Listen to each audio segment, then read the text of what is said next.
But if we can, we want to get started this evening. We are very privileged tonight to have really one of the world's great venture capitalists as our guest this evening. It's Peter Thiel. His record is quite extraordinary in ways that you would not, those who don't know him would not know. He's touched your life in so many different ways. He was the founder and CEO of PayPal. He made the first outside investment in Facebook. He launched Palantir. His early fundings have been LinkedIn, Yelp, and dozens of other successful technology startups. He's the founder of the Founders Fund, which has funded companies like SpaceX and Airbnb.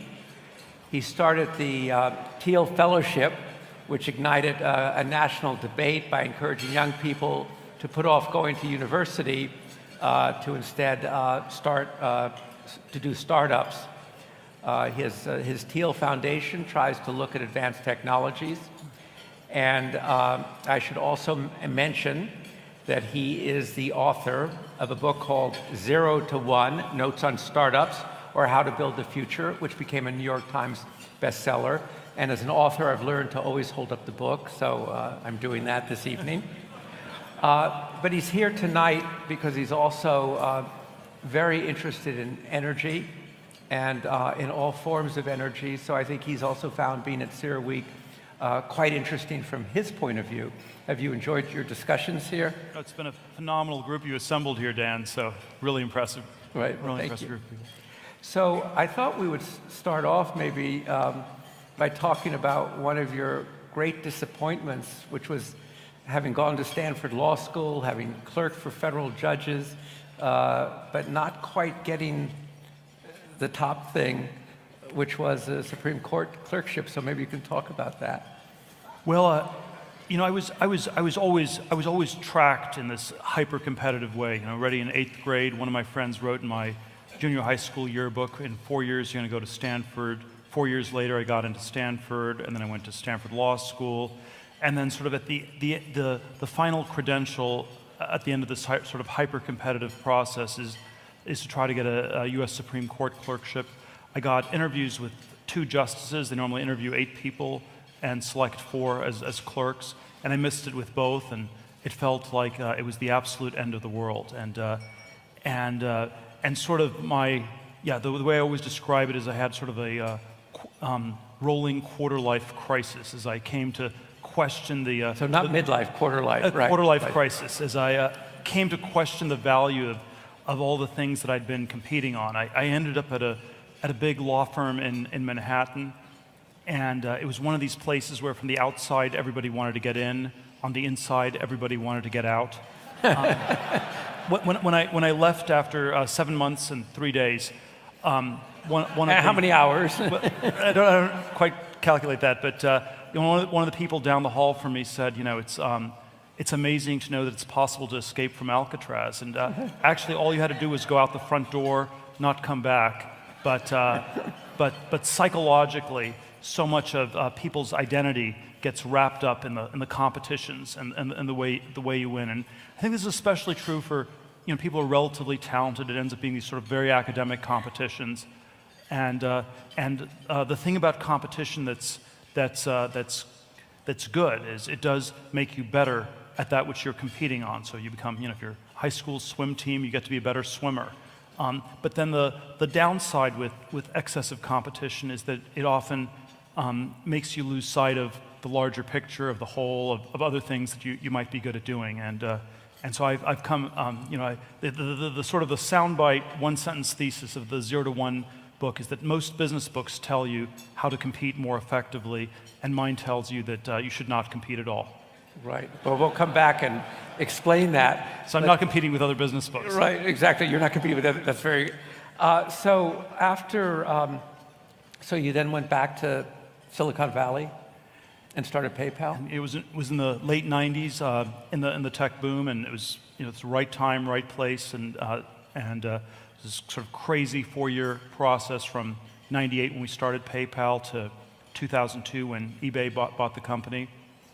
And we went through sort of the crazy end of the boom bubble, sort of extraordinary bust. Survived. And survived. Some have survived, but it was a lot of very interesting things that one learned from there, and maybe there were all the wrong lessons because it was such a strange time, but it was very formative. Right. And so somewhere in there after PayPal, you made the transition from being an entrepreneur to being an investor, which is a venture capital. Post PayPal. Yeah. And you didn't want to start other companies yourself so much, or what was that transition? Well, you don't want to compete. So you don't want to compete. That includes you don't want to compete with your past self. So if you've started an extraordinarily successful company, there's always a temptation to prove that you weren't lucky. Right. And so to do it again and to prove that you weren't just lucky. And I decided that that was a mistake, and I was not going to compete with my past self. So it was like I'd won a gold medal. Right. I needed to just do something else. And basically since 2002, I've been an investor, and done. So I know you've been asked this question before, but I think everybody would like to know, what is it, and you're still on the board of Facebook, what was it that you saw on Facebook that made you become their first investor? Well, I think a lot of these things, I get asked that question a lot. I don't know if I have sort of a really great answer to it. I was the sort of first angel investor in Facebook in summer of 2004. The business was already tracking quite well. They'd expanded to 20 colleges. They had 100,000 students. They only needed money to buy more computers. So I think that was always sort of a promising sign.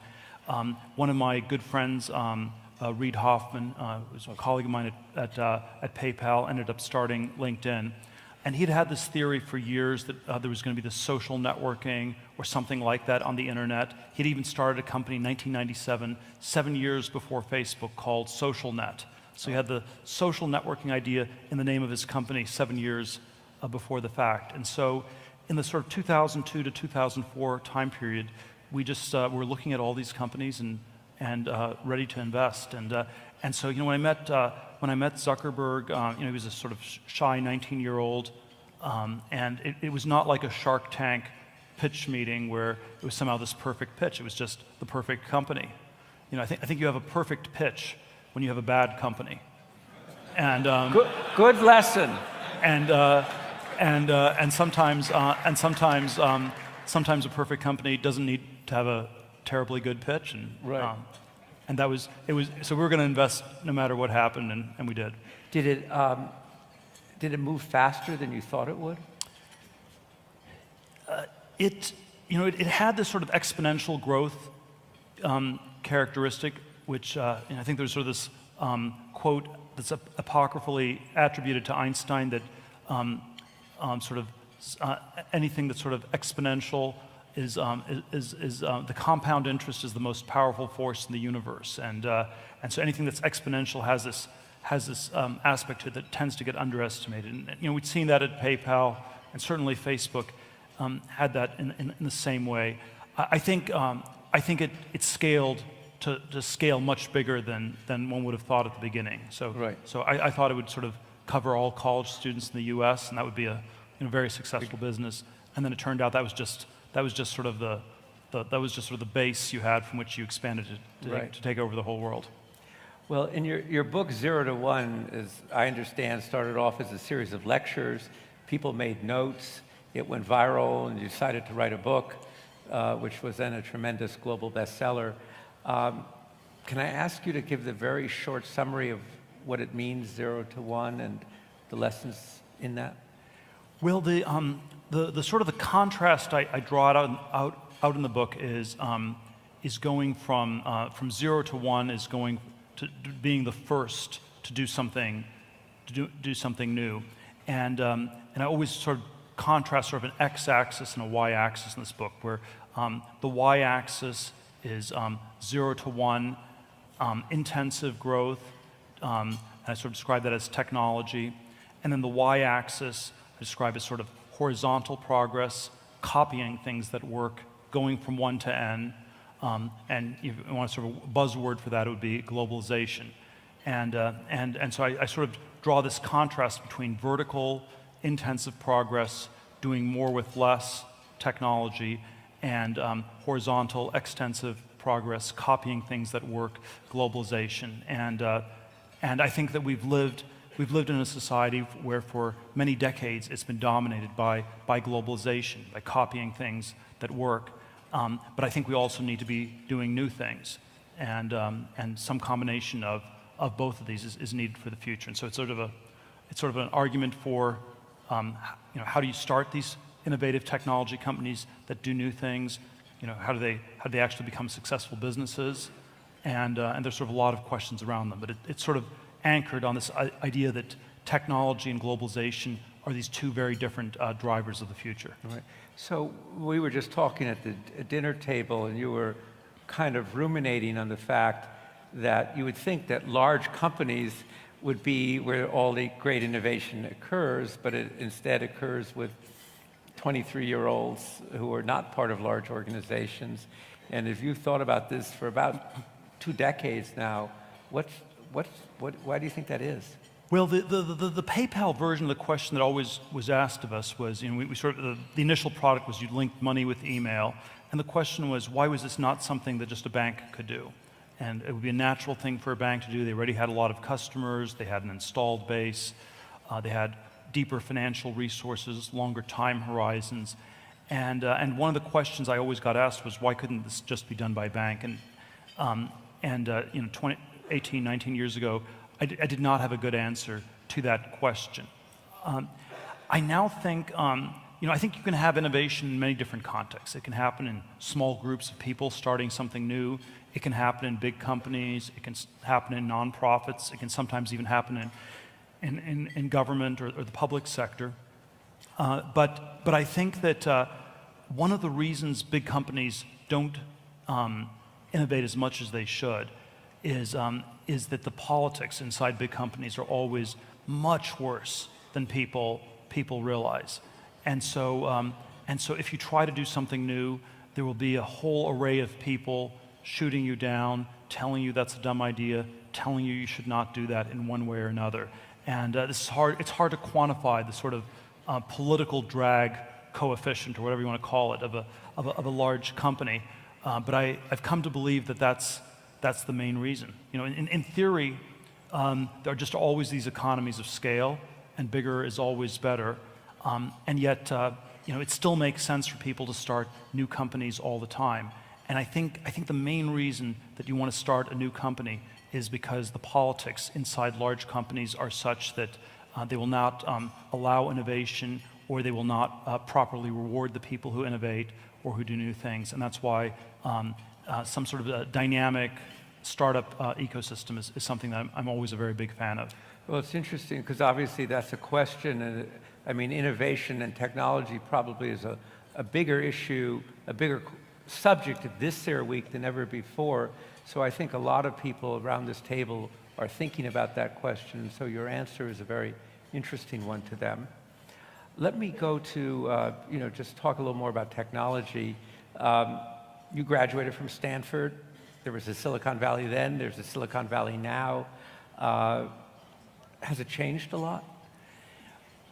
Yeah, I think if you define technology as that which is changing, and that's sort of because Silicon Valley's been at the core of a lot of innovation. It certainly has changed a lot. The underlying things people are working on are very different. In the 1980s, when I was an undergraduate at Stanford, people still thought electrical engineering was the major to go into, and that semiconductors were sort of the most futuristic kinds of things. And there was sort of a wave of innovation. Software was just getting started, and then the internet came along maybe a decade or so later in the mid 90s, and then in the last decade we've had the mobile internet, and it's been both some different technology platforms and things happening at a different scale. So I think it's been absolutely at the core of a lot of transformative changes. So does it seem just different to you, or is it still the same culture? Well, I always like to say that every moment in the history of technology happens only once. And so when we started PayPal, it was linking money with email, and this was an idea that worked in 1999. It would not have worked in 1985 when nobody had email. it would not work in 2017 because it's already been done. And so, so to the extent you're doing new things, it necessarily changes, and it necessarily is different. And this is what always makes it very challenging to figure out how to invest, because the temptation is always to try to find patterns, to find categories of things that that you say you want to invest in and you want to look at. One of the questions I often get asked that I always really dislike answering is, what are the big trends in technology? What are the big trends in technology? And so I always think... I was just going to ask you that. I don't know if you're serious about it. I can't even tell. And I dislike the question because once you have a trend, it's something that already a lot of people have identified, a lot of people are doing it, and therefore it is unclear what is precisely innovative in it. And so almost all the things that are trends, I think are buzzwords. And so it's like, if we, again, focused on Silicon Valley today, it would be, self-driving cars, it would be AI. A few years ago it was big data, it was cloud computing, and sort of if you hear these things, you should think fraud, and you should run away as fast as you possibly can. And so if you had a pitch where you had like a concatenation of buzzwords, where it was like, we're building a SaaS enterprise software business on a mobile platform to bring big data to the cloud. And that is really impressive. And so if you had like a concatenation of buzzwords like that, it's a tell, like in poker, that you're bluffing and that there's nothing that you're doing that's actually unique. And then by contrast, I think a lot of the very successful companies are ones where they're in a category of one, and where maybe we don't even have quite the right language to describe them. We don't quite understand what they're doing. We're tempted to put them in categories, but maybe even the categories are misleading. So again, to use Facebook as an example, it gets put in the social networking category, but maybe that's actually not what it's really about. It's not actually, people are not really interested in networking in the abstract with people. When my friend Reed started SocialNet in '97, it was all these sort of, you're going to have these virtual avatars, and you might be a virtual cat, and I'd be a virtual dog, and we'd have these strange interactions in cyberspace. And it turns out that people don't really want to be virtual cats or virtual dogs. And what Facebook really cracked was real identity, and was the first company to figure out how to bring real identity onto the internet. And so, but we often don't even have the correct language to describe what these companies are doing when they're unique. So I think the categories that one has for these things are often deeply misleading. Right. So I want to pledge to you that you're not going to get any business plans tonight as a result of being here. So thus I'm going to ask you this question with that pledge before it. When you're evaluating a proposal, I mean, you've given us some sense of what you're looking for, but tell us a little more about how you process it. Is it intuitive? Are you looking at the people? Are you looking at what? How do you? I've focused on different components over time, so I tend to always think it's a three-part thing: people, the technology, and the business plan. I think my sort of contrarian bias at this point is that people in Silicon Valley like to talk about the people. So there's sort of a celebrity cult of the people starting companies. They like to talk about the technology, and so maybe the business plan gets somewhat underweighted. And the sort of the extreme formulation I have on the business side is that I like to think there are two kinds of businesses in this world. There are companies that are monopolies, and there are companies that are not monopolies. I only want to invest in monopolies. Right. And the reason this is one of those... Now, in the oil business, you have to be careful. And I would say this is perhaps not just in the oil business. So one of the reasons this is probably systematically underestimated as a theme is that if you have a monopoly, you will tell people that you are in a super competitive business. And if you are in a super competitive business, you will tell people that that you have a monopoly of sorts. So, for example, if you have a search company in Silicon Valley that I will not name, and you go around, if you were to go around to CEO saying, no name, we have a bigger share of the market and higher profit margins than Microsoft ever had in the 1990s, you wouldn't do that. You would say, we're not a search company. You don't even talk about search. You would say, we are a technology company with this enormous space called technology, and we're competing with Apple on smartphones, and we're competing on self-driving cars, and there's sort of just competition everywhere you look in everything we're doing, except this one thing called search, but we never talk about that. And then by contrast, in a place like San Francisco, if you were to open a restaurant and you try to pitch people on that, and so that's the worst business idea ever. All restaurants, 90% go out of business after 2 years, especially in a hyper-competitive market like San Francisco. And then you would fictionally narrow the scale of the market, and you would say, well, this is the only, Nepalese British fusion cuisine in this one part of the city. And so then you would tell a fictional story as to how there really is no competition in that one specific space, even though it's really just a restaurant. So I think this question is always very, very understated, and it's perhaps the single one that I've focused on massively over the last number of years. So you described yourself a couple times as a contrarian. Have you always been a contrarian, or when did you realize you were a contrarian? If I were to be contrarian, I would try to dispute that characterization or something.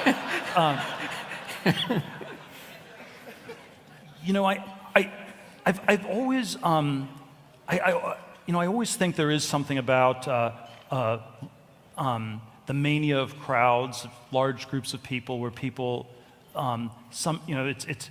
it often goes, very bad. There's something about human nature where we learn from other people by copying people around you. Already in the time of Shakespeare, the word ape meant both primate and to imitate. I think it was Aristotle who said that man differs from the other animals in a greater aptitude for imitation. So imitation is this very deep aspect of human nature. It's how you learn language as a kid. You copy your parents. It's how culture gets transmitted. But then it also is this thing that can go very badly wrong, where you sort of get runaway manias, bubbles, lemming-like, sheep-like, insane herd-like behavior, and I think it's something. It's hard to resist. I mean, unless you're a contrarian. It's an important dynamic to try and be aware of. I think, and I think it's of course super hard to resist. The sort of anti-business school version of this that I often give is that in a Silicon Valley context, you could say that it's striking how many of the successful entrepreneurs seem to be suffering from a mild form of Asperger's, which seems like that's a very deleterious trait. You'd seem like you're at a massive disadvantage if you have this, even though.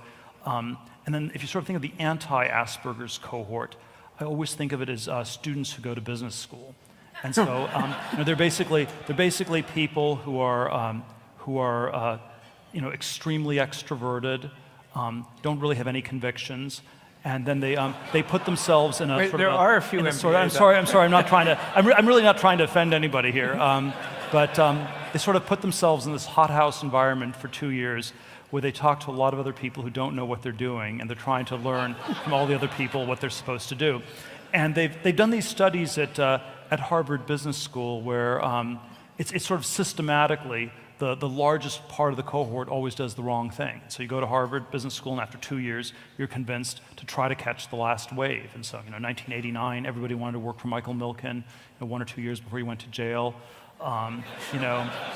In 2000, they all descended on Silicon Valley and timed the end of the dot-com bubble perfectly, and so there is this version that's been an incredibly important dynamic of our society in recent decades, and it's something one needs to think about very hard. Right. I know you've thought about it in terms of the public policy discussions around climate change. And do you see that kind of groupthink at work there? Sure. There's a lot of groupthink. There's always a sense that you need groupthink, that people don't have time to even think for themselves. But yes, it's. I always, I'm not sure I'm an extreme skeptic of climate change, but I have my doubts about the extreme ways that people try to push it through, and I always say that I would be much more convinced of climate change, of the need to do something, if I thought there was a more open debate in which both sides were given a full hearing, and then and it's possible that even if climate change is quite as bad as people say it is, that when we have groupthink, maybe we misdiagnose the problem, and so maybe it's all methane emissions, and the real problem is eating steak.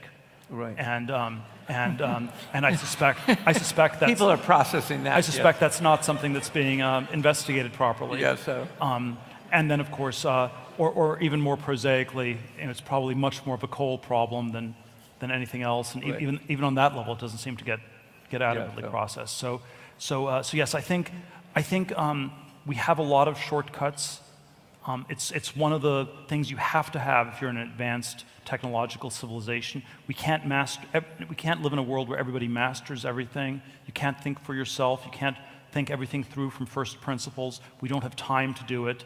We all have this experience of being, absolutely overwhelmed with information. But then, one of the big perils of an advanced technological civilization is that this groupthink dynamic can actually become more insidious, and the problem of political correctness can become greater because it's so much harder for us to actually spend the time and think through these things for ourselves. Right. Well, in terms of energy, which I know one reason you're here is because you're very interested in energy, and I guess it would be called contrarian. You've talked about the need, I think, for alternatives to alternatives. Well, I think there is always a question about how one can go about innovating in the energy space.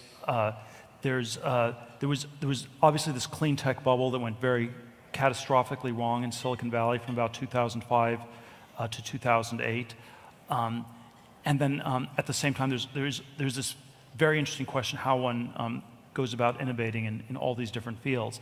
It's if I had to sort of give a simplistic contrast of Silicon Valley and the fracking boom in Texas and elsewhere in the United States, what's very striking is that on some level, I think fracking represents a bigger economic form of progress for our society as a whole than the innovation Silicon Valley has done, and that is the pro-fracking side of the argument. And then on the other side, what's striking, and again, this is a very parochial Silicon Valley perspective, is how little money people have made, relatively speaking, in the fracking context versus Silicon Valley, and so there's something about the innovation in software in this world of bits, where the innovators have been able to capture a tremendous fraction of the gains, and this has been much harder to do in a lot of these other contexts. If you use and so this is always this very striking contrast. And if you generalized from this, there is no necessary link between great innovation and great economic reward. And I often think this is sort of often this delusional thing scientists or inventors tell themselves, that they will be rewarded by the natural goodness of the universe. And there's a lot that went wrong with the clean tech bubble in Silicon Valley. But if I had to give sort of the monopoly cut on this, if I invest in monopolies, I want to invest in companies that get to a large market share. You can get to a large market share if you start with a small market. Right. In energy, this is actually quite hard to do. And so almost every clean tech pitch deck started with, we're in energy, as you saw in 2005, 2008, we're in energy. This is a market that's measured in hundreds of billions or trillions of dollars. And if we have a fraction of that market, we're still going to be a big company. But you're going to be a super competitive company. And you often will be like this minnow in this vast ocean, and then you have a thin film solar panel technology, but then there are 10 other thin film solar panel technologies you have to compete with, and there are 90 other solar panel technologies, and then there's wind, and then there's, the frackers came out of right field, Chinese cheap manufacturing came out of left field, and you're this minnow in this vast ocean. Yeah. And so there's something about the structure of these things that's impressive. So I'm impressed by how lucrative fracking has been, given how structurally difficult I think it is to actually to capture the value of the innovations people create. Right. So you've thought about energy in terms of the role it plays. You've mentioned the economic impact in the kind of world you'd like to see, and maybe you might elaborate on that.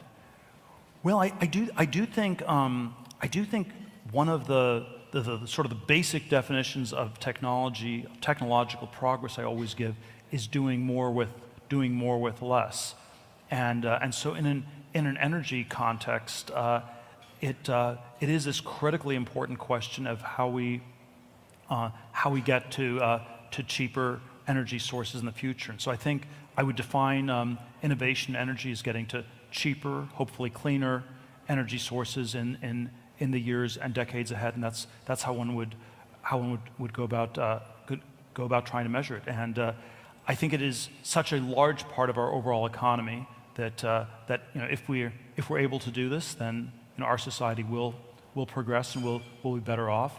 And if not, we'll have a lot of challenges. Right. You, the company, so many of the companies you've invested in have really played roles in globalization in one way or the other. One of them, SpaceX, perhaps beyond globalization. And I know that you've thought a lot about globalization itself.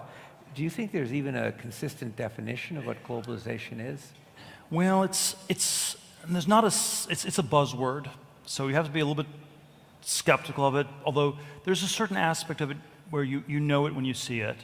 And I do think it's hard to give all the reasons why, but I think the tide on globalization is just going out. Really? And it's going out on all these different dimensions. And so if you have movement of people, I think immigration is getting more restrictive, not just in the U.S., but throughout the Western world. I think movement of trade. I think that's I think there's big headwinds there through goods. So movement through people, movement through goods, movement through capital, which is mainly through banks. Banks are going to get more regulated, and then even movement through information, where I think there may be some headwinds for the internet was designed to survive a nuclear war, but even so, I think there are sort of a lot of regulatory challenges that the Silicon Valley is going to be facing from Western Europe and elsewhere in the years ahead. So I think the tide on globalization is just going out in a pretty big way. I should tell you, tomorrow we have a session entitled, a plenary we're doing, called "Whatever Happened to Globalization." So and then you get into all these very difficult questions. Why that's happening. What's causing it. Why that can get reversed. The energy version of this that I've been wondering about, and I haven't fully formulated this, but is whether the sort of, and we had this great era of globalization. If you sort of say that we had the 19th century was both globalization and technology both progressed. After 1914, globalization went into reverse, technology kept going, and then since the early 70s, we've had this second tremendous age of globalization. I always date it to 1971 when Kissinger went to China, and then we've had sort of somewhat more limited technological progress, a lot in computers, some in energy, but a lot more constrained in many other areas, and this the second age of globalization on the energy side was very deeply linked with the global oil market, which was, oil is this fuel source you can naturally move around the world. Then you get capital flows that are sort of the the other side of it, petrodollars, the money center banks that recycle the petrodollars, the global cities like London and New York where the only thing you had to do is really buy real estate for the last 40 years. That was actually the way to be long globalization, was to just buy real estate in those places. Interesting. And I wonder whether a lot of it just represented this global oil market, and so that when globalization is ending, or the tide is going out today, it is that energy is becoming somehow more regional. That if fracking succeeds in the U.S., the U.S. may have to import much less oil, and then to the extent that natural gas becomes the energy of the future, because it's sort of so much more expensive to transport, does that then lead to a necessarily much more regional kind of a makeup with sort of much less of these countervailing flows? And so globalization often gets described as this abstraction, as this ideology, where it's just something that comes from McKinsey, and if you don't understand it, you didn't get the memo from McKinsey or something like that. But I think some people have gotten the memo. But I wonder if it's just, maybe it's just physics and atoms and things like that. Yeah. So it's interesting. I'd always kind of used the beginning of modern second age of globalization, 1964, when the Beatles made their first round-the-world trip. But I think actually Kissinger's trip to China in a more substantive way probably really was the kind of opening up, is a very good way to think at the beginning of the era. You were one of the people who nominated Donald Trump at the Republican convention this past year. Do you think his election represents partly a rebellion or the tide going out on globalization? Sure. I mean, I'm naturally inclined to think of it in those terms. But I think again, it's just there's something around globalization that's not been working that well, and I sort of have wondered whether, just again, sort of like the cultural icon version of this is, I don't know if you would start any organization that has the word global in it today. That feels so incredibly dated. And so just to pick on Davos, the World Economic Forum. And it's sort of a decade ago, it was a group of people who were running the world. And now it's just the group of people who messed up the world. Right. And notice we do not call this global Syria, so again, we just call it Syria. If we don't get dirty with definitions and asking what this means, would anybody in their right mind start an organization with the word global in it today? I mean, that's so 2005. Right. It's like the picture of, if you want a music reference, it's like the picture of Bono with O'Neill, Treasury Secretary O'Neill in the Bush 41 administration traveling through Africa, and it's a good thing, but it feels so dated. But do you think though that if you do have a breakdown in globalization, that partly globalization has also been a kind of structure for dealing with conflict among nations? Do you see a risk of greater conflict? Well, that's the really big fear, because that's how the first great age of globalization ended in 1914. And so I think the tremendous fear is that if globalization ends, this leads to world war, some sort of incredible conflict between countries, and it certainly is that fear that's driven much of the project, especially on the EU level or things like that. But I think that if you go back to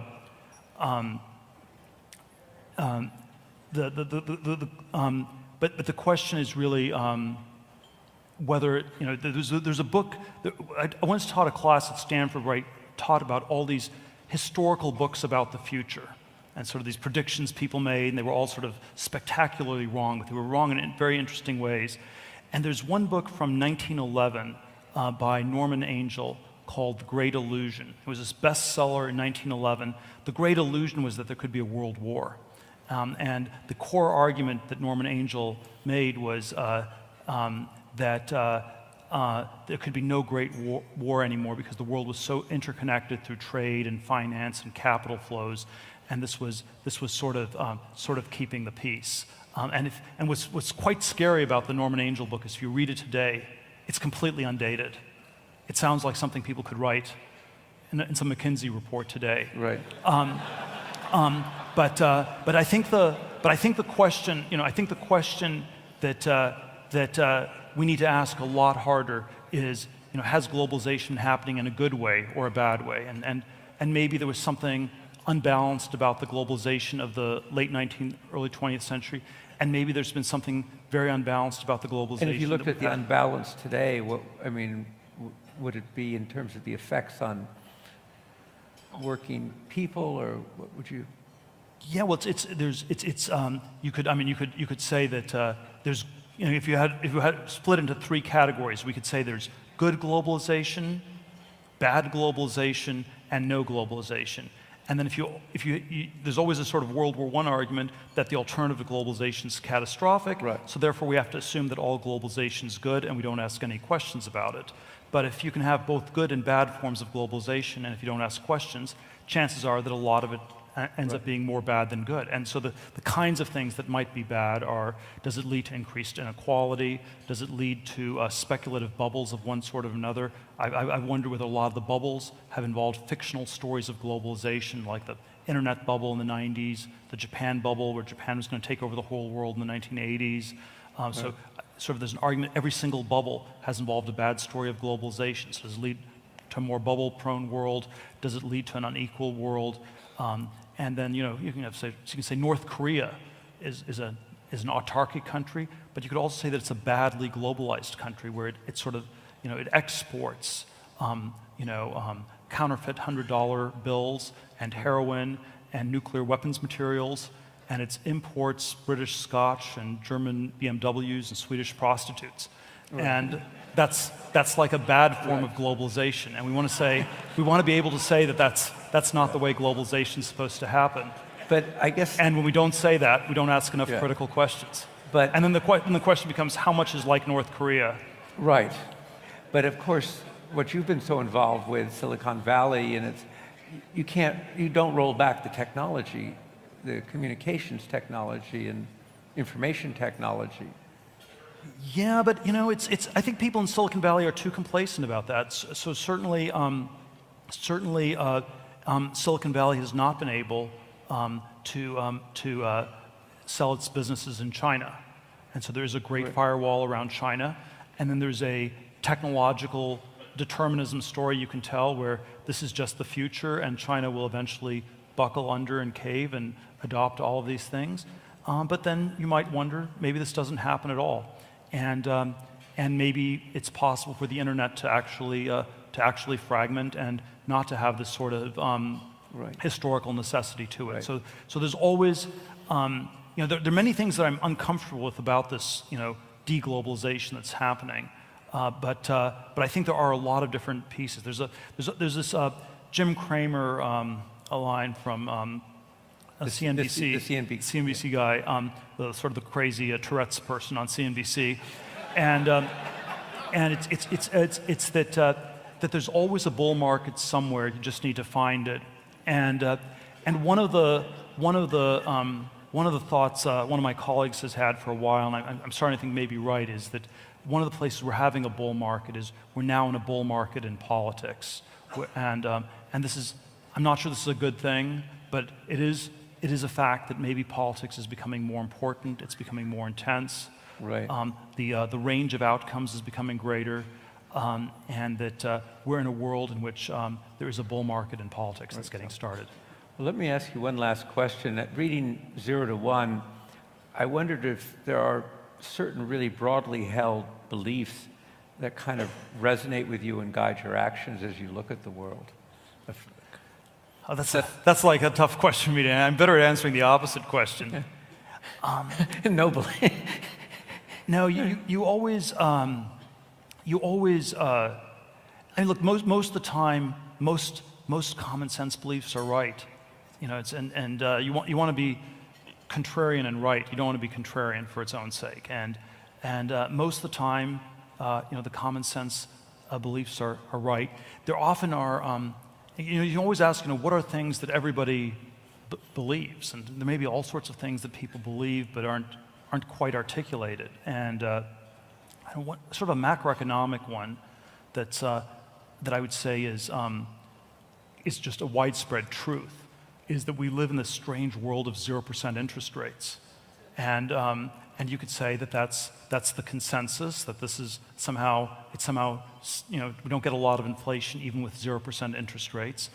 And what this reflects, I think, is this widespread failure of the imagination for the future. You have 0% interest rates, and people always like to argue that 0% rates are wrong, and they're a sign that something's completely crazy with the central bankers and they lost their minds. But what if the 0% rates are right? This is sort of a consensus view. And if the 0% rates are right, what it implies is that outside of these small pockets in Texas or California, people have no idea what to do with money.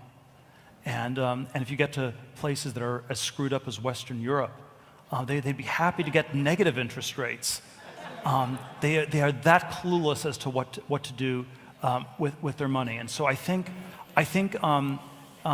people in this room largely accepted. People, we live in a world in which people don't have specific ideas about the future. In a world where you have no ideas about the future, money becomes more valuable than anything you could do with it. You don't know what to do with it, so you just hold on to the cash. And wait. And then the rates go to zero. Right. And so I think the 0% rates are this very big truth about the lack of a idea we have about the future in our society, and it's a challenge for all of us to do better than zero. Right. Well, and I guess go from 0 to 1. At least as a start, go from 0 to 1. So, Peter, this has been an extraordinary discussion. I think given us all so much to think about, and we really appreciate your coming to share with us your perspectives and your outlooks and what you've learned and how you look at the future. So please, everybody, join me in thanking Peter Thiel.